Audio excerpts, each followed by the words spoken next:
आज का श्लोक है 15वें अध्याय का 6वां श्लोक।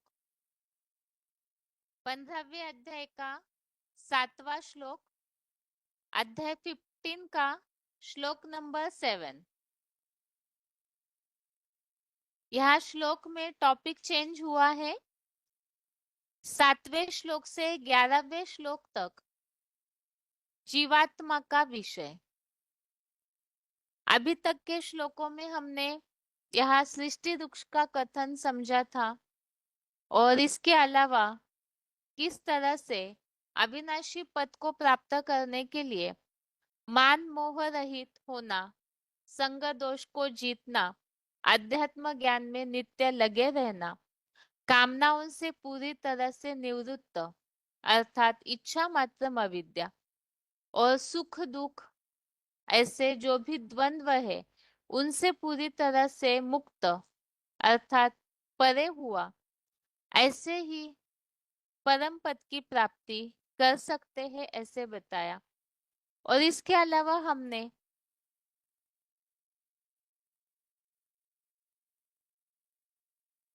ऐसी धारणा करने वाले किस तरह से परम पिता के धाम में पहुंचते हैं, तो परम पिता के घर का परिचय हमने समझा, जो सूरज चांद सितारों से भी पार है, जहाँ ये 5 तत्वों का जो प्रकाश है वो भासित नहीं होता है। ऐसे परे ते परे का धाम, वो परम धाम, वो परम पिता का निवास स्थान है, जहां पर पहुंच करके आत्माएं इस दुखी संसार में वापस नहीं लौटते, तो वो परम धाम है। जिसके लिए बताया कि जो भी परम धाम आत्माएं जाती है वो फिर सीधा स्वर्ग की दुनिया में ही उतरते हैं और 2500 वर्ष तक नरक की दुनिया की भासना उन्हें नहीं होती। 15वें अध्याय के श्लोकों में अभी तक हमने इन बातों को समझा है और अभी यहाँ जीवात्मा का विषय, इसमें अगले श्लोकों के बारे में समझते हैं। आज का श्लोक है 15वें अध्याय का 7वां, अध्याय 15 का श्लोक नंबर 7। श्लोक है ममे वांशो जीवलोके जीवभूतः सनातनः मनःषष्ठानि इंद्रियाणि प्रकृतिस्थानि कर्षति। श्लोक दोबारा।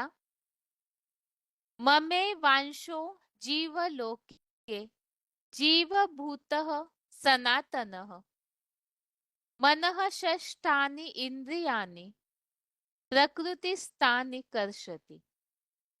श्लोक फिर से। ममे वांशो जीवलोके जीवभूतः सनातनः मनःषष्ठानि इंद्रियाणि प्रकृतिस्थानि कर्षति। श्लोक का संधि विच्छेद है मम एव अंशः जीवलोके जीवभूतः सनातनः मनः षष्ठानि इंद्रियाणि प्रकृतिस्थानि कर्षति।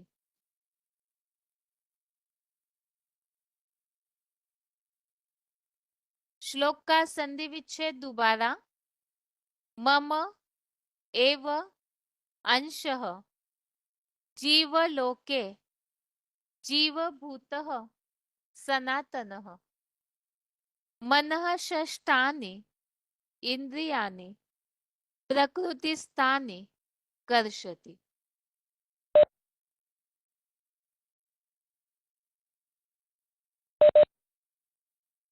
शब्दों के अर्थ है जीवलोके अर्थात प्राणियों वाली सृष्टि में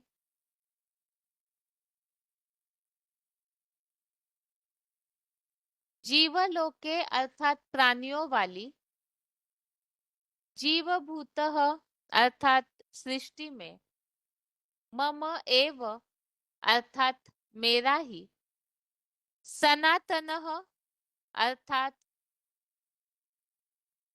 नित्य, सनातनः अर्थात सनातन, अंशः अर्थात अंश, प्रकृति स्थानी अर्थात अपरा प्रकृति में स्थित, मनः अर्थात मन सहित, षष्ठानि अर्थात छह, इंद्रियानि अर्थात ज्ञानेंद्रियों को, कर्षति अर्थात खींचता है।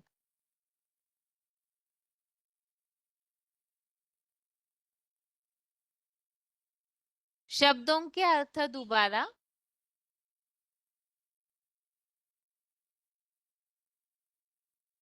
जीवलोके अर्थात सृष्टि में, और जीवभूतः अर्थात प्राणियों वाली, जीवलोके जीवभूतः अर्थात प्राणियों वाली सृष्टि में, मम एव अर्थात मेरा ही, सनातनः अर्थात सनातन, अंशः अर्थात अंश, प्रकृति स्थानी अर्थात अपरा प्रकृति में स्थित, मनः अर्थात मन सहित, षष्ठानि अर्थात छह, इंद्रियानि अर्थात ज्ञानेंद्रियों को, कर्षति अर्थात खींचता है। श्लोक का अर्थ है, प्राणियों वाली सृष्टि में मेरा ही सनातन अंश अपरा प्रकृति में स्थित मन सहित छह ज्ञानेंद्रियों को खींचता है।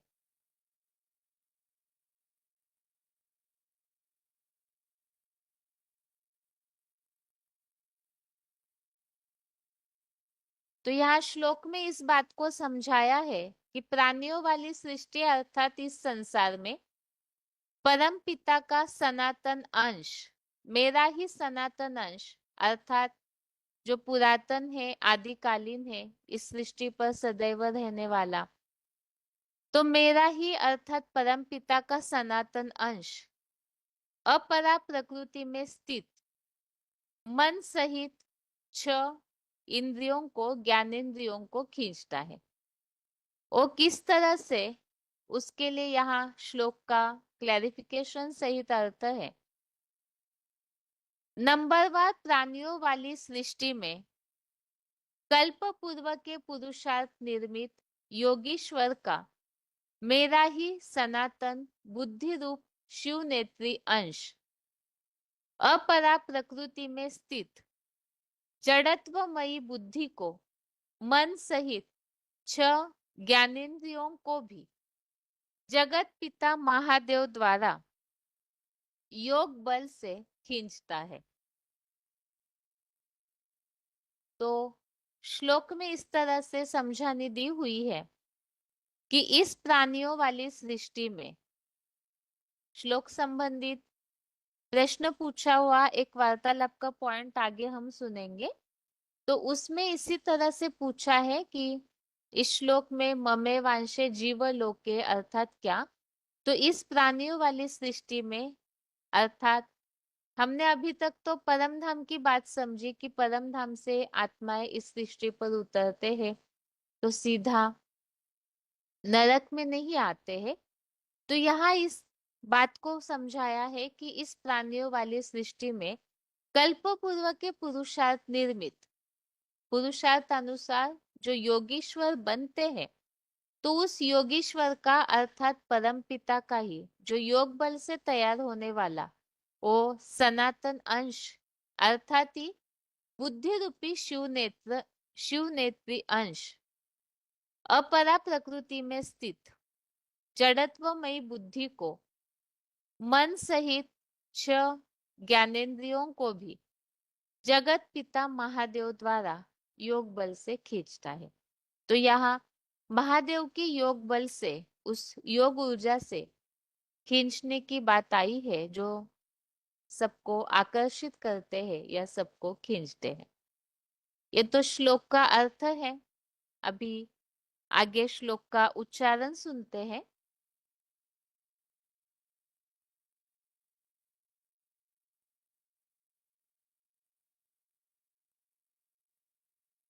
ममैवांशो जीवलोके जीवभूत सनातनः मनः षष्ठानीन्द्रियाणि प्रकृतिस्थानि कर्षति। सृष्टि में नंबरवार प्राणियों वाला मेरा ही कल्पपूर्व में पुरुषार्थ निर्मित योगीश्वर का सनातन बुद्धिरूप शिवनेत्री अंश अपरा प्रकृति में स्थित जड़त्व में बुद्धि को मन सहित 6 ज्ञानेंद्रियों को भी जगत पिता महादेव द्वारा योग बल से खींचता है। ममैवांशो जीवलोके जीवभूत सनातनः मनः षष्ठानीन्द्रियाणि प्रकृतिस्थानि कर्षति। सृष्टि में नंबरवार प्राणियों वाला मेरा ही कल्पपूर्व में पुरुषार्थ निर्मित योगीश्वर का सनातन बुद्धिरूप शिवनेत्री अंश अपरा प्रकृति में स्थित जड़त्व में बुद्धि को मन सहित 6 ज्ञानेंद्रियों को भी जगत पिता महादेव द्वारा योग बल से खींचता है।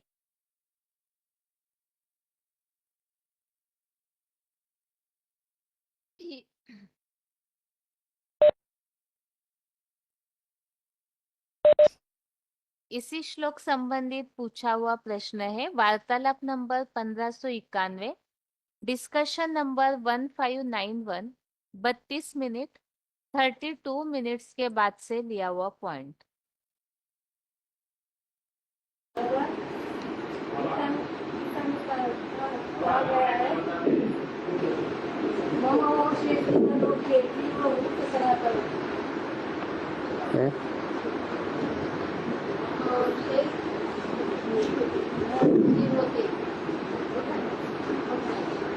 क्या बोला?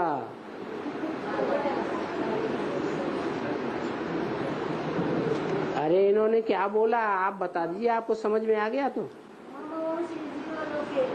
ब्रह्मलोके ब्रह्मलोके जीवलोके। हाँ, जब ब्रह्म मुहूर्त होता है, संगम युग होता है, तो जीव आत्मा ये जो जीव है वो प्राणियों की उत्पत्ति होती है। अभी नई दुनिया बन रही है कि नहीं?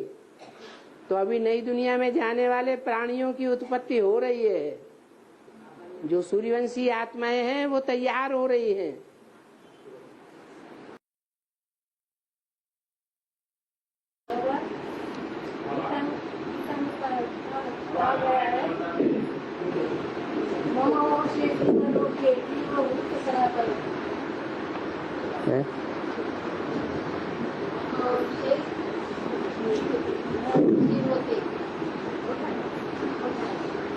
क्या बोला?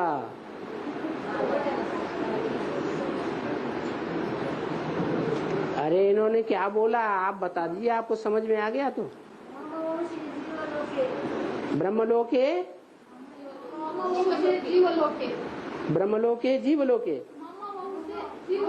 हाँ, जब ब्रह्म मुहूर्त होता है, संगम युग होता है, तो जीव आत्मा ये जो जीव है वो प्राणियों की उत्पत्ति होती है। अभी नई दुनिया बन रही है कि नहीं? तो अभी नई दुनिया में जाने वाले प्राणियों की उत्पत्ति हो रही है। जो सूर्यवंशी आत्माएं हैं वो तैयार हो रही हैं।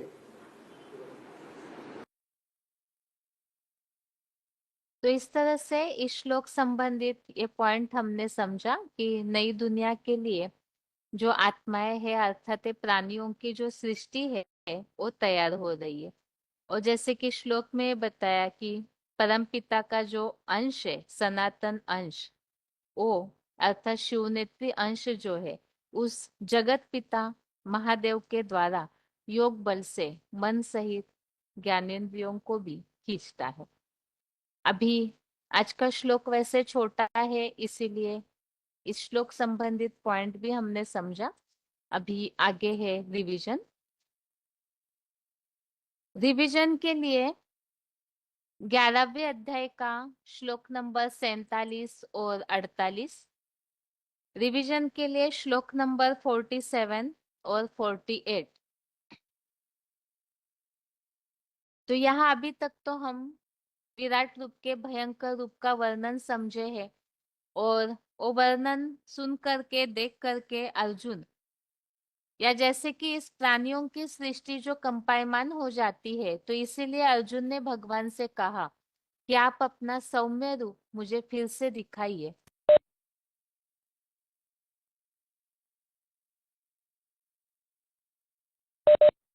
और वो सौम्य रूप अर्थात क्या, इसका वर्णन हमें श्लोक नंबर 46 में भी देखा, और इसके पहले 11वें अध्याय के ही 17वें श्लोक में भी इसी तरह का वर्णन हमने समझा था।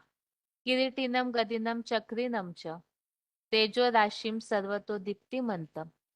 तो ऐसा सजा सजाया रूप, जहाँ हाथ में दृढ़ता की गदा है, स्वदर्शन चक्र है, और वो ऐसा तेजोमय जो रूप है, वो सौम्य रूप, जिसे अर्जुन फिर से भगवान को दिखाने के लिए कह रहे थे।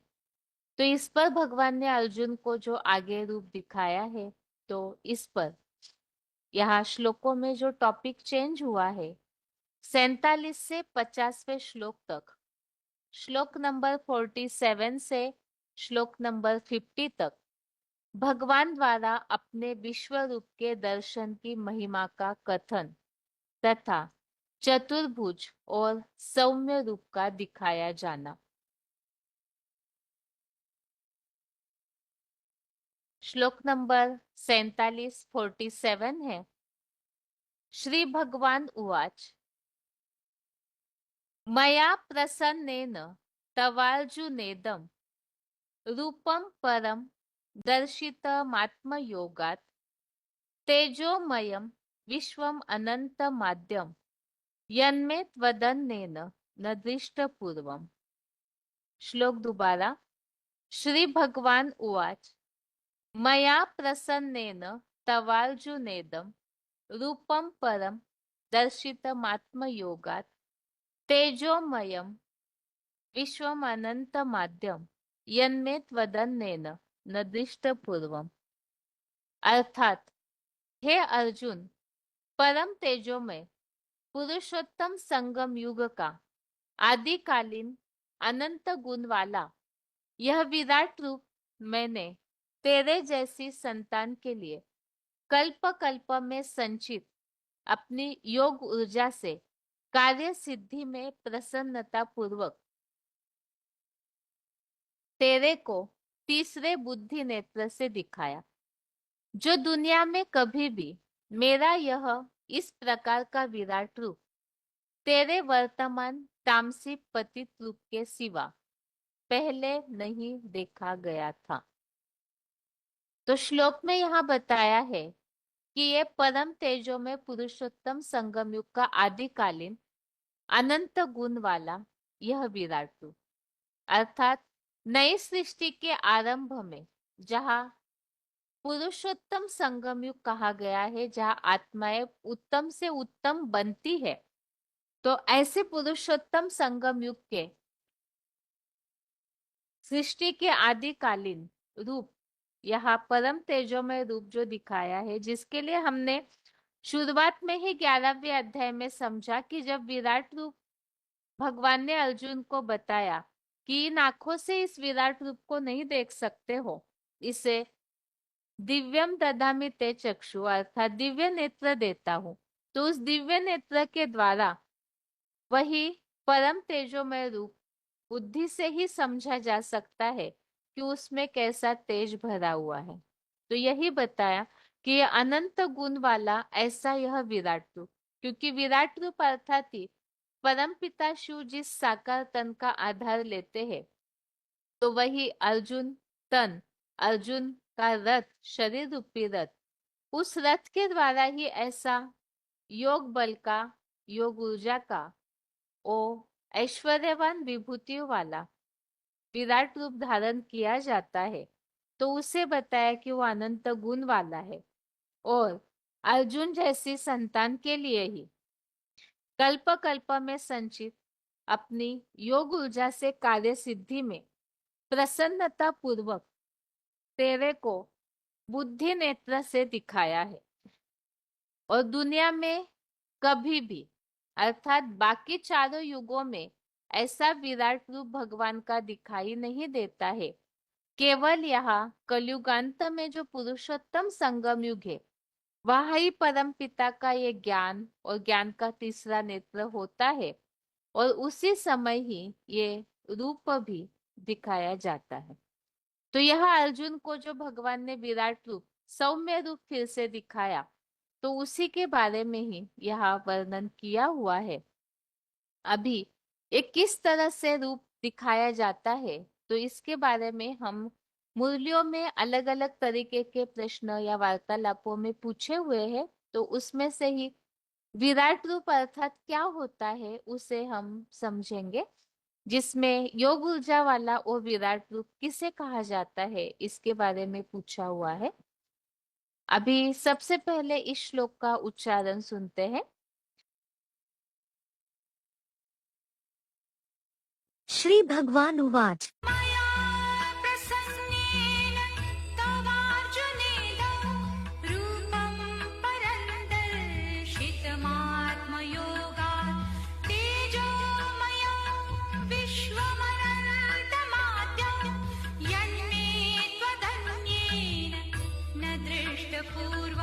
श्री भगवान ने बोला, हे अर्जुन, परम तेजोमय पुरुषोत्तम संगमयुग का आदिकालीन अनंत गुण वाला यह विराट रूप मैंने तेरे जैसी संतान के लिए कल्प कल्प में संचित अपनी योग ऊर्जा से कार्य सिद्धि में प्रसन्नता पूर्वक तेरे को तीसरे बुद्धि नेत्र से दिखाया, जो दुनिया में कभी भी मेरा यह इस प्रकार सौम्य रूप तेरे वर्तमान तामसी पतित रूप के सिवा पहले नहीं देखा गया था।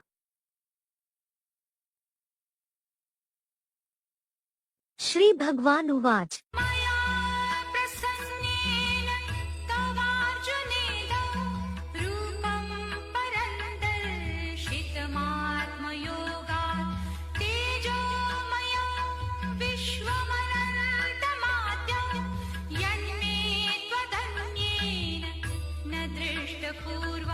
श्री भगवान ने बोला, हे अर्जुन, परम तेजोमय पुरुषोत्तम संगमयुग का आदिकालीन अनंत गुण वाला यह विराट रूप मैंने तेरे जैसी संतान के लिए कल्प कल्प में संचित अपनी योग ऊर्जा से कार्य सिद्धि में प्रसन्नता पूर्वक तेरे को तीसरे बुद्धि नेत्र से दिखाया, जो दुनिया में कभी भी मेरा यह इस प्रकार सौम्य रूप तेरे वर्तमान तामसी पतित रूप के सिवा पहले नहीं देखा गया था।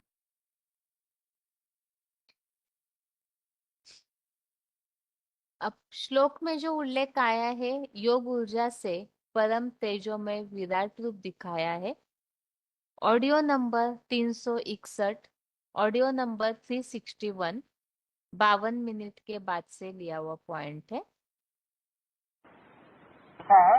जब अंत में एकजुट संगठित माला के रूप में 100 सहयोगी देखने में आवेंगे तब तो औघड़ वरदानी शंकर का पार्ट ही समाप्त हो जाएगा। फिर तो सहस्त्र भुजी विराट रूप विष्णु देखने में आवेगा। ये गुप्त साधारण फकीरी पार्ट गुम हो जाएगा। गुम हो जाने का अर्थ क्या लगाया? तो दुनिया में रहेगा ही नहीं। बाबा का अर्थ है कि जो अभी साधारण रूप देखने में आता है, साधारण माना साकार रूपधारी, वो साकार रूपधारी लोप हो जाएगा और निराकारी स्टेज वाला जैसे धर्म पिताओं की स्टेज दिखाई गई है निराली, ऐसा रूप देखने में आएगा। तुरीय रूप देखने में आएगा, पर्सनालिटी ही बदल जाएगी।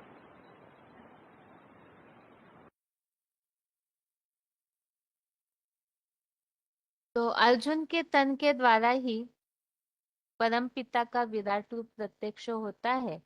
तो ऐसा तेजोमय रूप जब प्रकट हो जाता है या दिखने में आता है तो बताया कि साधारण रूप नहीं बल्कि वो विराट रूप जो है वो ऐसा योग ऊर्जा वाला रूप जो है वो दिखाई देगा। अर्जुन को ही अनंत गुण वाले विराट रूप का साक्षात्कार हुआ। इस संबंधित ही पूछा हुआ प्रश्न है। वार्तालाप number 921, discussion number 921, 23 minute 23 minutes के बाद से लिया हुआ पॉइंट।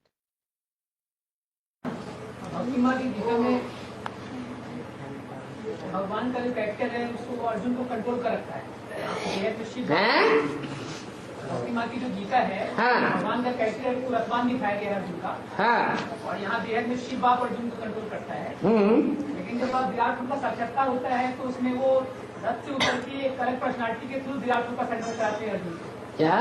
विराट रूप का जब साक्षात्कार कराता है कैरेक्टर, भगवान का कैरेक्टर जो है, हाँ। तो वो रथ से उतर के साक्षात्कार कराता है। हाँ।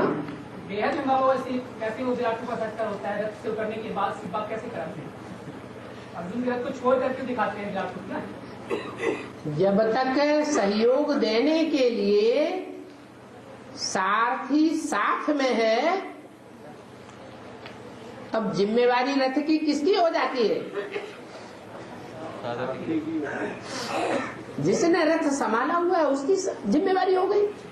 लेकिन अपने रथ को अपने आप संभाल करके दिखाए तब बड़ी बात है। या सारथी संभालता रहे हमेशा तब बड़ी बात है। अपने आप संभाले। तो शिव में सारा मनुष्य सच रूपी झाड़ समाया हुआ है या प्रजापिता में सारा मनुष्य सच रूपी झाड़ समाया हुआ है?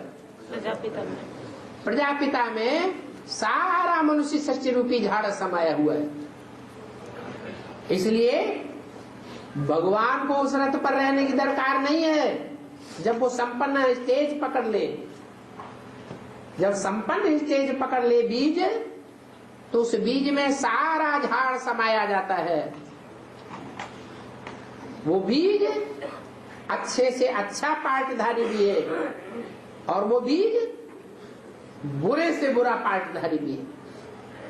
अच्छे से अच्छों का भी बाप है और बुरों से बुरों का भी बाप है। इसलिए विराट रूप में जानवर भी दिखाए गए हैं, देवताएं भी दिखाए गए हैं, राक्षस भी दिखाए गए हैं।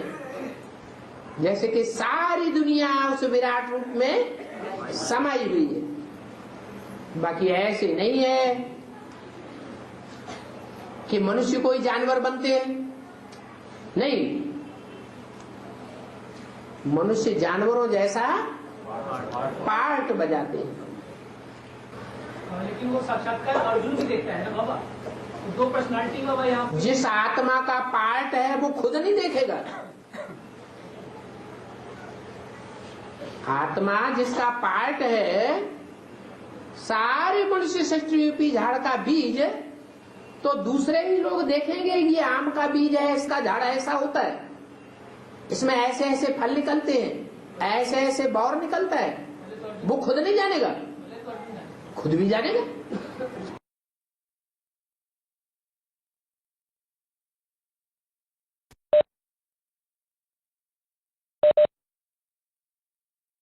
अब अभी तक के श्लोकों में तो हमने विराट रूप का वर्णन समझा है। किस तरह से शुरुआत से ही विराट रूप का वर्णन चल रहा है। हजारों सूर्य से भी तेजोमय है, कालो अस्मि है।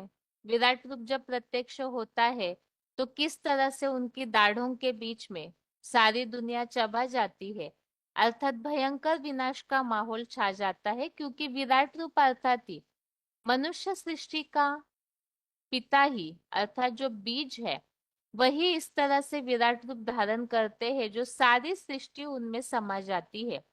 और वही फिर अंत में प्रत्यक्ष हो जाता है कि किस तरह से उस बीज में ही सारी सृष्टि जुड़ी हुई है, समाई हुई है।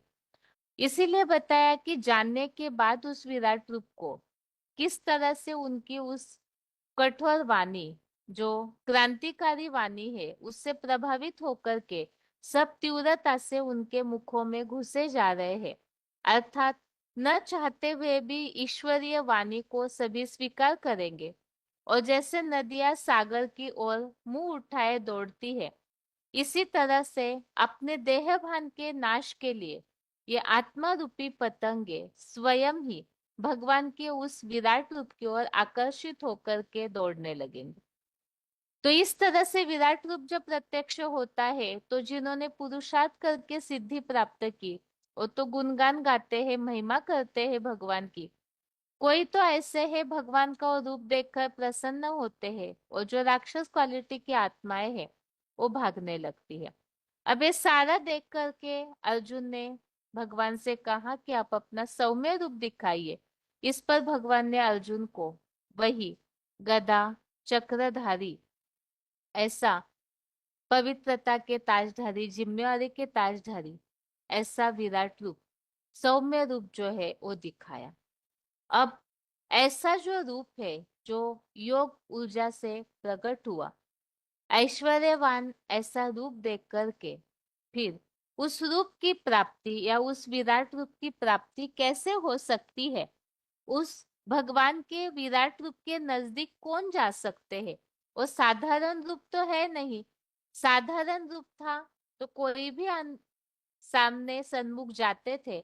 जैसे अर्जुन ने भगवान से कहा कि बिस्तर में लेटे हुए, खाते हुए, खेलते हुए आपसे अगर कुछ कहा भी है तो मुझे माफ कर दीजिए, क्योंकि भगवान को साधारण समझा था। इसलिए ऐसा रूप देखकर तेजो में अर्जुन स्वयं माफी मांग रहे, बार बार नमस्कार कर रहे, बार बार क्षमा कर मांग रहे हैं भगवान से।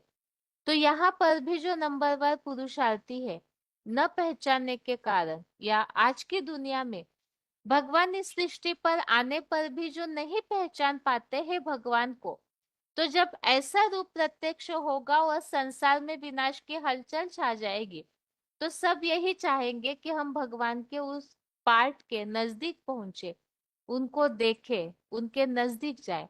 तो इसी के लिए ही तरीका आगे श्लोकों में बताया हुआ है कि भगवान के नजदीक कौन जा सकते हैं और कौन नहीं जा सकते, क्या करना होगा। अभी इसी संबंधित श्लोक है 11वें अध्याय का 48, अध्याय 11 का श्लोक नंबर 48।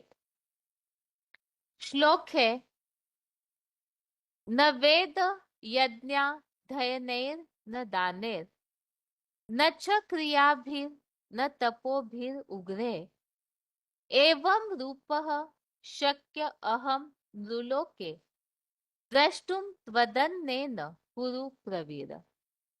श्लोक फिर से न वेद यज्ञाध्ययनैर न दानेर न च क्रियाभिर न तपोभिर उग्रे एवं रूपः शक्य अहम नृलोके द्रष्टुम त्वदन्येन कुरु प्रवीर। श्लोक एक बार फिर से न वेद यज्ञाध्ययनैर न दानेर न च क्रियाभिर न तपोभिर उग्रे एवं रूपः शक्य अहम नृलोके द्रष्टुम त्वदन्येन कुरु प्रवीर। अर्थात हे कर्मेंद्रिय घमंडी गुरुकुल के भी हीरो प्रवर,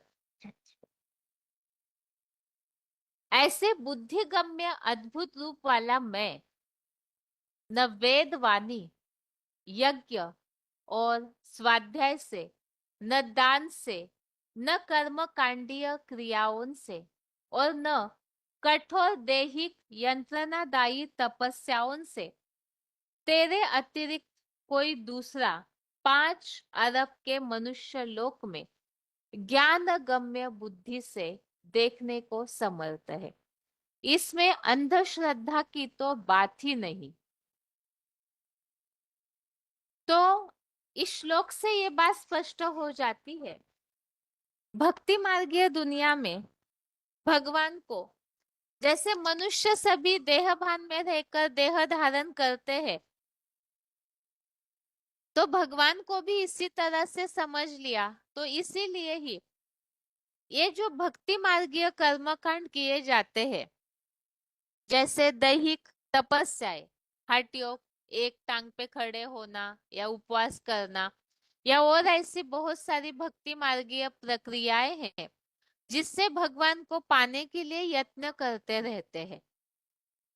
भगवान का ये जो रूप है, शुरू में ही बताया कि बुद्धि के तीसरे नेत्र से ही देख सकते हैं, उसे जान सकते हैं, महसूस कर सकते हैं। भगवान का वो रूप जब जिस तन के द्वारा भगवान प्रत्यक्ष होते हैं, तो बुद्धि के तीसरे नेत्र से ही उन्हें जान सकते हैं, समझ सकते हैं। तो इसीलिए ही जैसे भगवान को लेकर के अलग अलग मान्यताएं दुनिया में फैलाई हुई है, जैसे सर्वव्यापी की मान्यता, नेति नेति की मान्यता, या अंधश्रद्धा पूर्वक अनेक अवतार बनाना, ऐसे जो भी बातें बताई जाती है, तो ये देहभान के कारण और साथ में भगवान के वास्तविक रूप को देहभान वाले न देख पाते हैं, न जान पाते हैं। क्योंकि जैसे 13वें अध्याय में आगे हमने इस श्लोक को समझा है कि मैं ज्ञान के द्वारा ही जानने योग्य हूँ, ज्ञान के द्वारा ही पाने योग्य हूँ। तो इससे ये बात तो बिल्कुल स्पष्ट हो जाती है कि यहाँ भगवान को प्राप्त करने या भगवान को देखने के लिए देहभान वाली कोई भी चीजें या प्रक्रियाओं की आवश्यकता नहीं है, क्योंकि भगवान जो है वो ज्ञान का अखुट भंडार है, बुद्धिमानों की बुद्धि है। तो इसीलिए ही उन्हें ज्ञान के द्वारा ही समझा जा सकता है। तो वो ऐसा तेजोमय रूप भी, उसके लिए बुद्धि की सफाई चाहिए। तो जब मन बुद्धि पूरी साफ हो जाएगी, तो बुद्धि के तीसरे नेत्र से ही, ज्ञान के द्वारा ही भगवान के उस विराट रूप को समझा जा सकता है, देखा भी जा सकता है। और जिस तन के द्वारा वो प्रत्यक्ष होते हैं, तो उस द्वारा भी ज्ञान के माध्यम से ही समझा जा सकता है। इसी बात को ही यहाँ अब भगवत गीता जो है, वो तो इस तरह से बताई गई है। देह भान के कारण मनुष्य उन बातों को समझ नहीं पाते हैं। तो यहाँ भी इस श्लोक में स्पष्ट किया है कि भगवान को कौन देख सकते और कौन नहीं। तो अर्जुन से भगवान कह रहे हैं कि हे कर्मेंद्रिय घमंडी, कुरुकुल के भी हीरो वीर प्रवर, ऐसे बुद्धिगम्य अद्भुत रूप वाला मैं न वेद अर्थात वाणी, क्योंकि वेद का जो उच्चारण किया जाता है, वेद के जो मंत्र पढ़े जाते हैं, उसमें वाणी का प्रयोग करते हैं। तो न वेद अर्थात वाणी, यज्ञ यज्ञ और स्वाध्याय से, न दान से, न कर्मकांडीय क्रियाओं से, अर्थात अलग अलग प्रकार से स्वाहा स्वाहा वाले जो यज्ञ किए जाते हैं, अलग अलग प्रकार की भक्ति मार्गीय जो भी कर्म कांड है, तीर्थ यात्राओं में धक्के खाना, काशी करवट खाना, ऐसे देह की कठोर यंत्रणादायी तपस्याएं, तो बताया न वेद अर्थात वाणी, यज्ञ और स्वाध्याय, न दान से, न कर्मकांडीय क्रियाओं से, न कठोर दैहिक यंत्रणादायी तपस्याओं से, तेरे अतिरिक्त कोई दूसरा मनुष्य लोक में ज्ञान गम्य बुद्धि से देखने को समर्थ है। अर्थात भगवान को ज्ञान की दृष्टि से, ज्ञान के बुद्धि रूपी नेत्र से ही देखा जा सकता है, यज्ञ तपस्याओं आदि से नहीं। इसमें अंधश्रद्धा की बात नहीं है। अर्थात अंधश्रद्धा तो देहभान के कारण अलग अलग प्रक्रियाओं से भगवान को पाने के लिए यत्न करते हैं, लेकिन भगवान श्रद्धावान लभते ज्ञानम, तो श्रद्धावान को ही ज्ञान मिलता है और ज्ञान से ही भगवान की प्राप्ति होती है, जो 11वें अध्याय में भी हमने समझा। और इसी तरह से और भी ऐसे भगवत गीता में उल्लेख है, जिससे यह बात स्पष्ट होती है कि भगवान ने 7वें अध्याय में भी बताया है कि ज्ञानी तो आत्मा मुझे विशेष प्रिय है। तो हर जगह ज्ञानियों का उल्लेख आया हुआ है, न कि भक्तों का।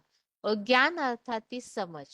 भक्ति में बेसमझी पूर्वक अलग अलग प्रक्रियाएं किए जाती है, लेकिन भगवान जो है, जैसे हमने अभी 15वें अध्याय में समझा, वो तो परम धाम के निवासी है, जो तुरिया धाम है, जहाँ सूरज, चांद, सितारों का प्रकाश नहीं पहुंचता।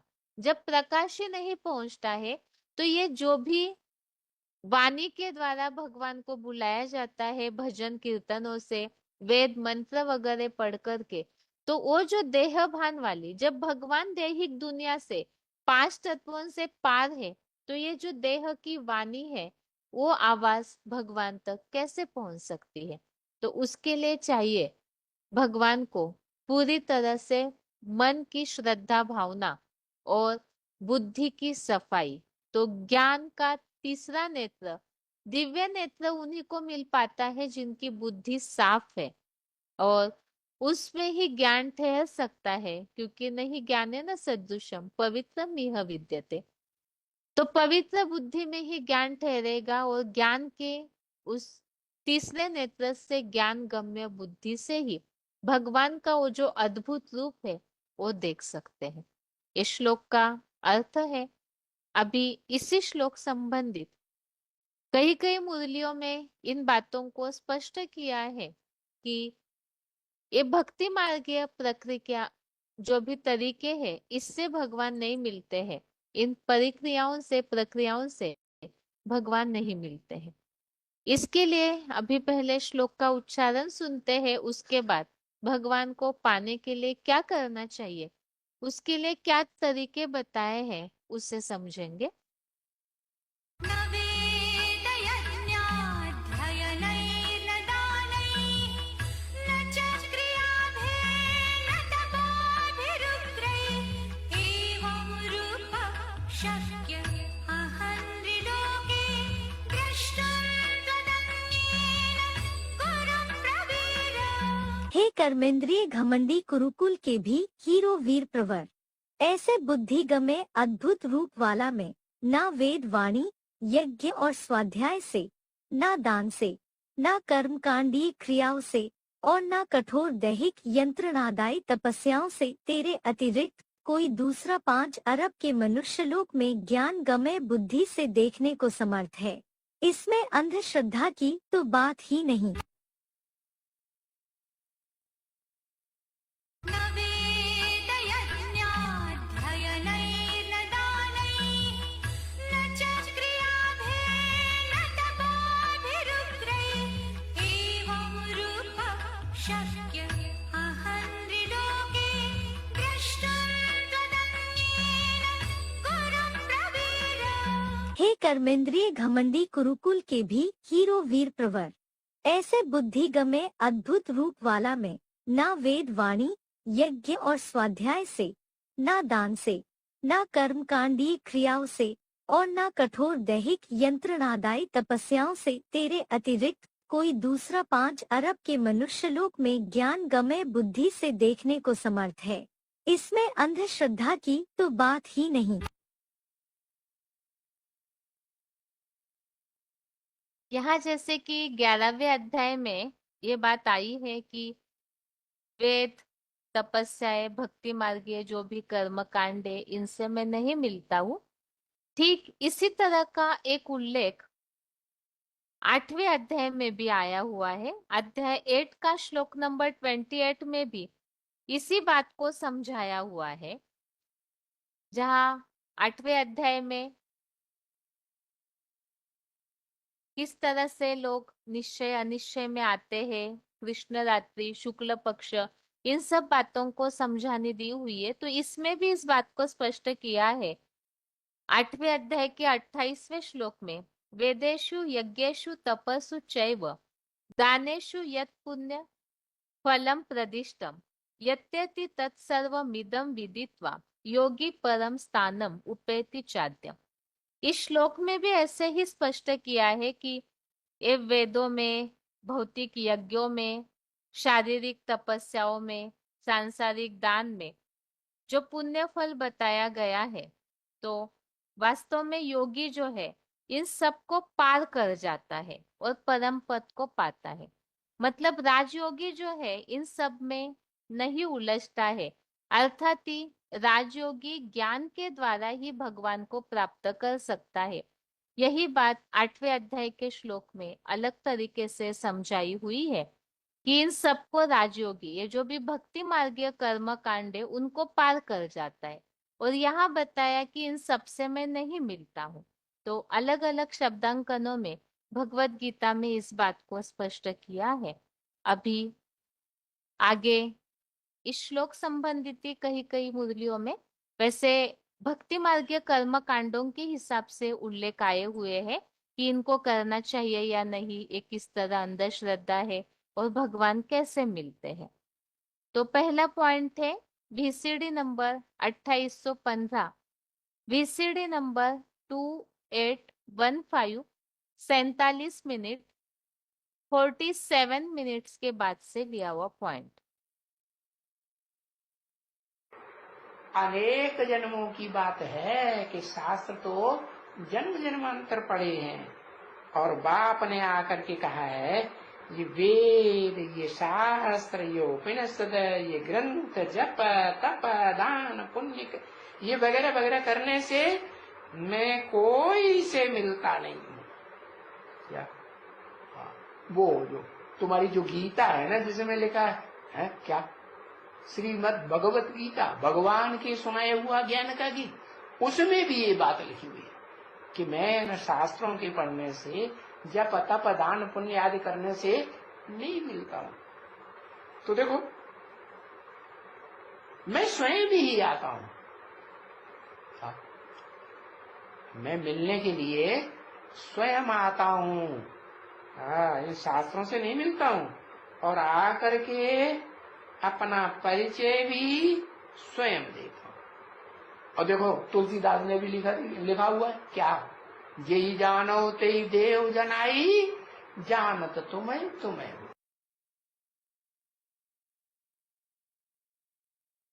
VCD number 1920, VCD number 1920 31 minute 31 minutes के बाद से लिया हुआ पॉइंट।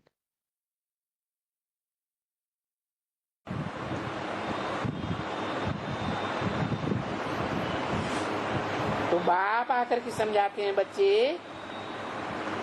ये जो भी वेद ग्रंथ है, यज्ञ तप दान पुण्य वगैरह है, ये सब भक्ति मार्ग की सामग्री है। इनसे कोई भी मुझे प्राप्त नहीं हो सकता है।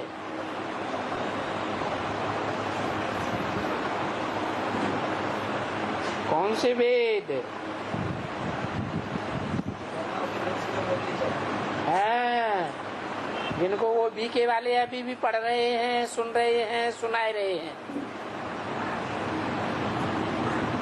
वो ब्रह्मा मुख से निकले हुए वेद,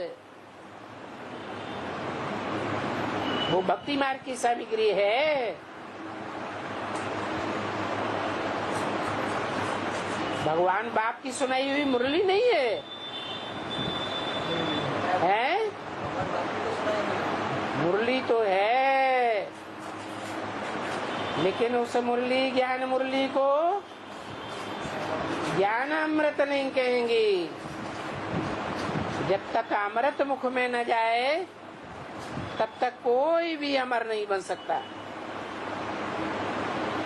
देवता नहीं बन सकता। तो ये वेद, उन वेदों के आधार पर बनाए गए मोटे मोटे ग्रंथ शास्त्र, कौन कौन से ग्रंथ शास्त्र, पीछे की दुनिया के ग्रंथ शास्त्र कौन कौन से हैं?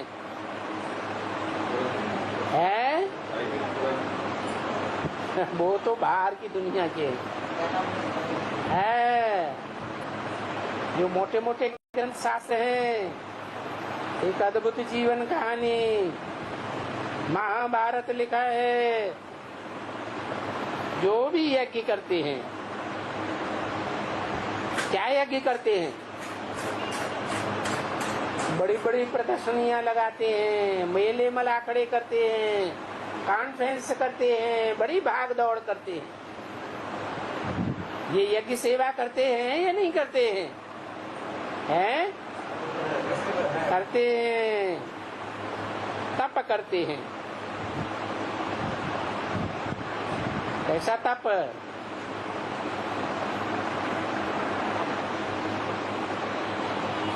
है?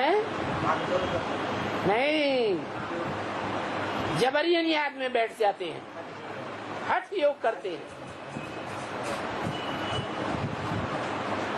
दान करते हैं। दान किसको करना चाहिए? है पवित्र ब्राह्मणों को दान किया जाता है, अपवित्र को दान नहीं करना होता है। अपवित्र को दान करेंगे तो क्या करेगा? है अपवित्रता में धन बहा देगा। ये दान पुण्य तप वगैरह ये सब उनकी भक्ति मार्ग की सामग्री है। इस यज्ञ का नाम क्या है? रुद्र ज्ञान यज्ञ। भक्ति मार्ग की सामग्री से मुझे कोई भी पावन प्राप्त नहीं कर सकता।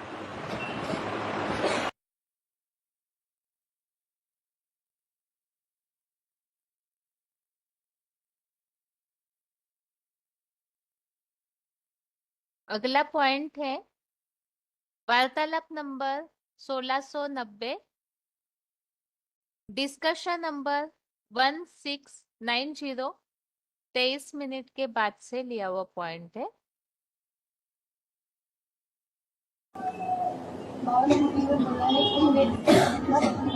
है जितना भक्ति करते हैं उतना ही ज्ञान में जाते हैं। जो जितना भक्ति करते हैं वो उतना ज्ञान। जो ज्यादा भक्ति करते हैं वो ज्यादा ज्ञान भी उठाते हैं। हाँ, ज्ञान से ही बाप को पहचानते हैं, पहचाना जा सकता है। और ज्ञान माना जानकारी, जानकारी माना सत्य की, सच्चाई की जानकारी, जानकारी है तो सत्य क्या है? दुनिया में सबसे बड़ा सत्य कौन है?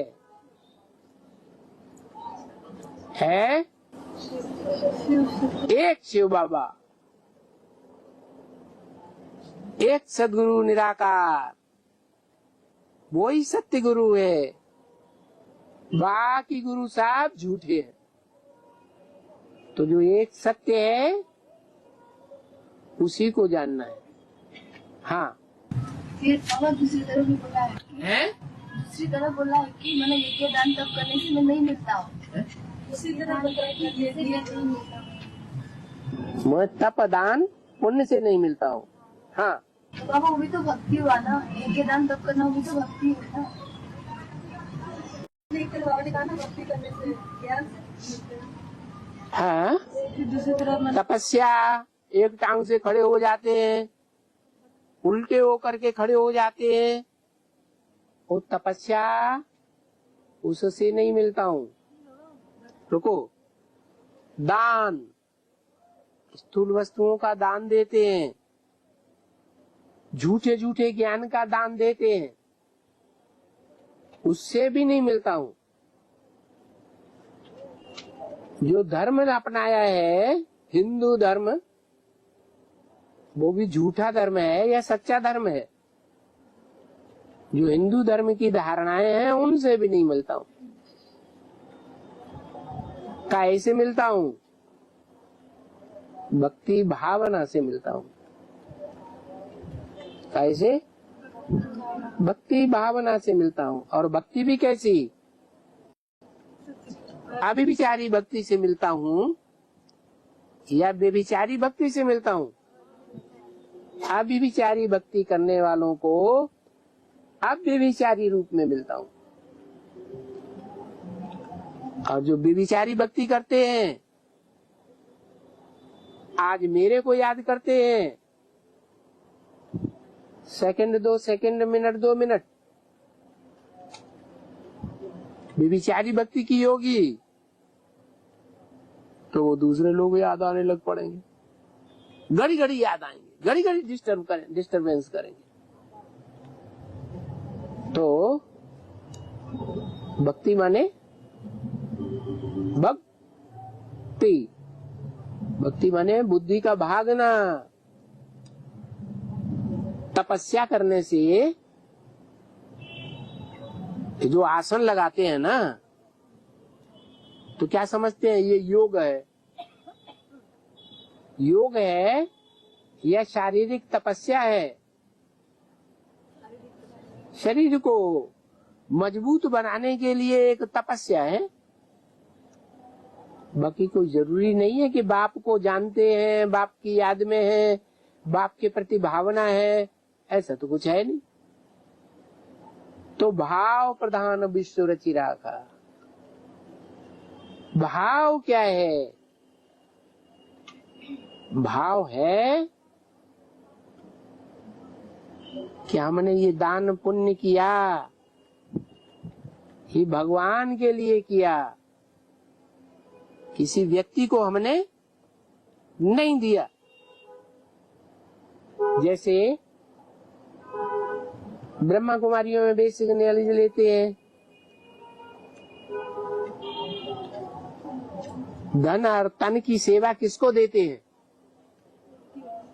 हैं? व्यक्तियों को देते हैं, ब्रह्मा कुमारियों को देते हैं। अगर बुद्धि में ये है कि ब्रह्मा कुमारियों को दिया, ये भाव है,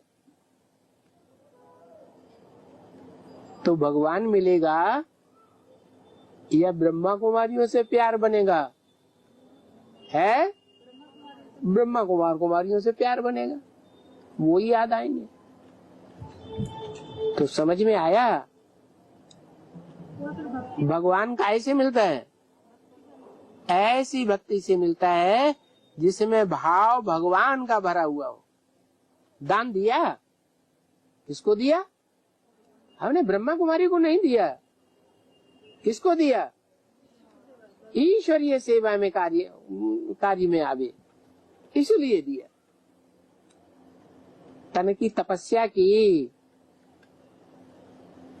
आसन लगाया, उल्टे खड़े हुए,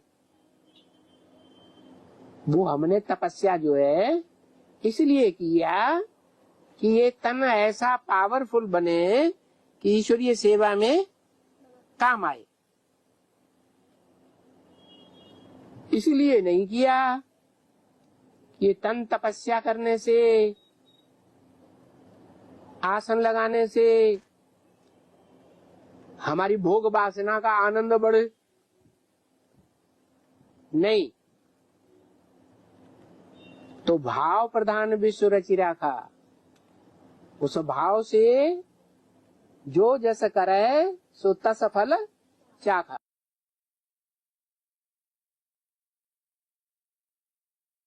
VCD number 3303, VCD number 3303 5 minute के बाद से लिया हुआ पॉइंट। तपदान पुण्य वगैरह वगैरह ये सभी शास्त्र वगैरह में लिखे हुए हैं, ये सभी कर्म कांड हैं, मनुष्यों के द्वारा बनाए हुए। इसे कोई ज्ञान नहीं कहेंगे, ये तो सब अज्ञान है। क्यों? क्योंकि ये तो देह भान को बढ़ाने वाले हैं कि आत्मा भान को बढ़ाने वाले हैं? देह भान को बढ़ाने वाले। कर्म इंद्रियों के द्वारा कर्म करने वालों के बनाए हुए कर्म कांड है। ये करो, वो करो, अरे इनसे क्या होता है?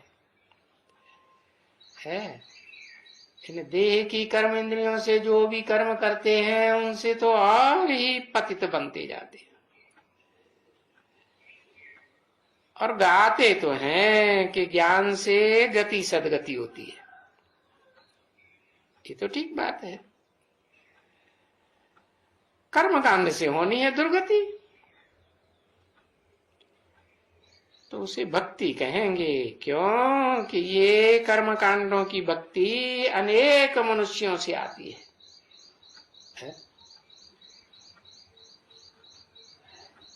चलो हिंदू धर्म के हैं तो कर्मकांड क्या सिखाया? भाई देह को जलाना है।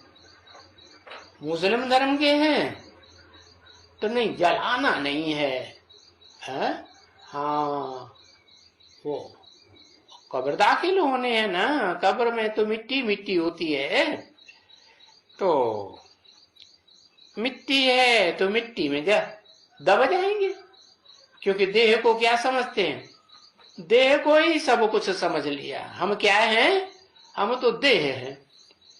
हाँ, तो देह को जो 5 तत्वों से बनी हुई है ना, है, तो उसको मिट्टी में दबाई देते हैं।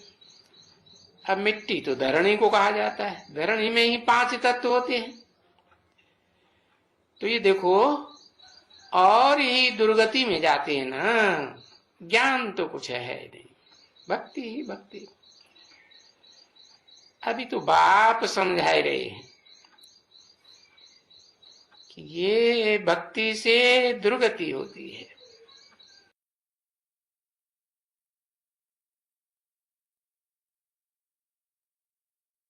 इस तरह से रिवीजन के श्लोक नंबर 47-48 आज के क्लास में हमने समझा, और अभी आज के श्लोक को एक बार रिवाइज करके आज का क्लास पूरा करते हैं।